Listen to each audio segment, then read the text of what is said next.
adalah kalau makanan yang haram masuk ke dalam rongga kita membuat kita tidak becus ke dalam beribadah. Munyo makanan kita nyo hanaga lebih-lebih dari haram, nyo hana bangkit ibadah, nyo jauh uji, nyo dia pengego, pajubuh napa, ini kata mutok. Maka oleh arkam di sana dia akan satu kegiatan memproduk makanan-makanan halal.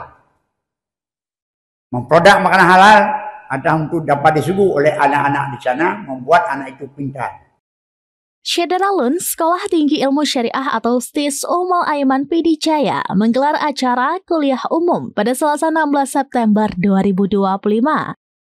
Acara tersebut berlangsung di Aula STIS Ummul Aiman Menasabi Kecamatan Merah II dengan menghadirkan dua tokoh terkemuka, yakni ulama karismatik Aceh Walid Nurul Zahri dan akademisi Dr. M. Adli Abdullah SHMCL.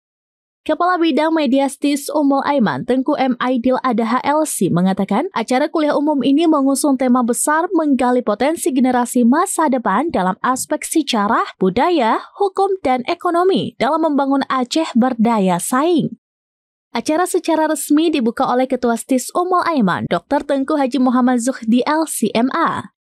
Dalam sambutannya, ia menyampaikan bahwa kuliah umum ini bertujuan untuk memperluas wawasan mahasiswa agar tidak hanya terfokus pada ilmu agama, melainkan juga mampu mengintegrasikan sejarah, budaya, hukum, dan ekonomi untuk membangun peradaban Aceh yang lebih baik. Dalam sesi pertama, Walid Nurul Zahri menekankan pentingnya memahami sejarah Aceh sebagai pijakan untuk menatap masa depan. Sesi berikutnya diisi oleh Dr. M. Adli Abdullah SHMCL yang mengupas aspek hukum dan ekonomi sebagai pilar penting dalam membangun Aceh.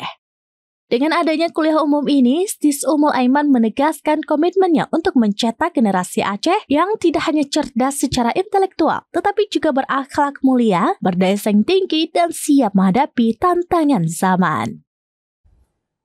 Jadi dari sudut ilmiahnya,